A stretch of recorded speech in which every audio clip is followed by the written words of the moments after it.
یعنی نہر سویز، ہم اس کے بارے میں پڑھیں گے کہ نہر سویز جو ہے یا سویس کینال ہے، اس کی امپورٹنس کیا ہے، یہ کیوں ضروری ہے، یہ کب بنا تھا اور یہ کیوں بنا تھا، اس سے کیا فائدہ ہوا پوری دنیا کو اور مصر کو۔ یہ نہر سویس کینال جو ہے یہ ایک آرٹیفیشل سی لیول کا نہر ہے، آرٹیفیشل، جو مصر یہ ایجپٹ میں بنا تھا 1859 سے لے کر 1869 تک، مطلب 1859 سے لے کر 1869 تک۔ اچھا یہ دیکھو یہ کیا ہے، یہ دو سمندر ہیں، اس کو کہتے ہیں میڈیٹرینین سی اور اس کو کہتے ہیں ریڈ سی۔ تو ان کے درمیان میں 163 کلومیٹر کی خشکی تھی، مطلب اس سائڈ پہ بھی سمندر تھا اور اس سائڈ پہ بھی سمندر تھا، تو درمیان میں تھوڑی سی خشکی تھی، تو بحری جہازوں کو 1859 سے پہلے ایسے لمبا چکر کاٹنا پڑتا تھا افریقہ کے تھرو، تو کہیں یہ پھر عرب countries, Asia countries, India, Pakistan, Iran یہ آتے تھے۔ تو 1859 سے لے کر 1869 تک فرانس کے ایک کمپنی نے، جس کا اس کمپنی کا نام بھی سویس کینال سے مشہور ہے، اس نے یہ 163 کلومیٹر خشکی کو ختم کر کے ایک نہر بنائی جس کو کہتے ہیں نہر سویز، یعنی 163 کلومیٹر ہے، تو دونوں سمندر سی لیول پہ آپس میں مل گئے، مطلب ایک سمندری گزرگاہ بن گئی۔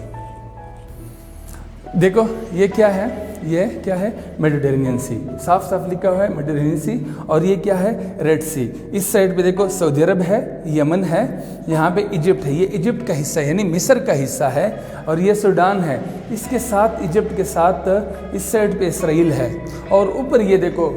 ترکی اور یورپ ہے، گریس، اٹلی، فرانس، آگے لندن ہے، برطانیہ۔ تو یہ سارے کنٹریز پہلے ایسے گھوم کے آتے تھے، اب یہاں شارٹ راستے سے۔ یہ دیکھو پہلے اگر کوئی جہاز لندن سے جاتی تھی تو وہ یہ ایسے لمبا چکر کاٹ کے 19,800 کلومیٹر کا سفر طے کہ یہ انڈیا پاکستان نہیں تھا، تو یہ عرب کنٹریز یا جو یہ بحر ہند ہے اس میں آتی تھی۔ لیکن 1859 میں یہ دیکھو چھوٹی سی جگہ، اس کو کاٹ کے نہر بنائی گئی اور اس کو آپس میں ملایا گیا۔ اس سے یہ ہوا کہ 8,900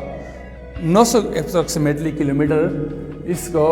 یہ سفر کم ہو گیا اگر کوئی جہاز لندن سے نکلے ادھر عرب کنٹریز یا پاکستان انڈیا جائیں، اور 8 دن اس کے بچ جائیں گے۔ تو یہ بزنس کے لیے بہت زیادہ فائدہ مند ہے۔ بزنس اگر آپ کا سامان کسی جگہ پہ جلدی پہنچ سکے اور کم پیسوں میں پہنچ سکے اور 8 دن کا بچت ہو، تو اس سے بہت زیادہ بزنس امپروو ہوتا ہے۔ بزنس کے ساتھ ساتھ ایجپٹ یعنی مصر کو اس کو سالانہ اربوں ڈالر ملتے تھے، لیکن یہ پہلے مصر کے زیر کنٹرول نہیں تھا، یہ برطانیہ اور فرانس کے زیر کنٹرول تھا، ان کے شیئرز تھے۔ 1956 میں جمال عبد الناصر جو مصر کے ایک صدر تھا، اس نے نیشنلائز کی پالیسی کے تھرو یہ نہر سویز جو سویس کینال ہے اس کو نیشنلائز کر دیا، مطلب مصر گورنمنٹ کے انڈر کر دیا، جس سے بہت زیادہ مسئلہ بن گیا۔ یہ فرانس اور برطانیہ کو منظور نہیں تھا، تو فرانس اور برطانیہ نے اسرائیل جو یہ بالکل مصر کے ساتھ ہے، اس نے مصر پہ حملہ کروایا، تو اس اٹیک میں مصر کا تو ایک بہت زیادہ نقصان ہوا۔ اس کے علاوہ صحرائے سینا جو ان کا ایک ڈیزرٹ ہے وہ بھی اسرائیل کے قبضے میں آ گیا۔ لیکن یہ اوپر جو کنٹری رشیا ہے اور امریکہ کو منظور نہیں تھا کہ یہ فرانس اور برطانیہ کے زیر تسلط رہے، تو انہوں نے عالمی سطح پر ان کی بہت سائیڈ لیا مصر کا، اور UNO کے تھرو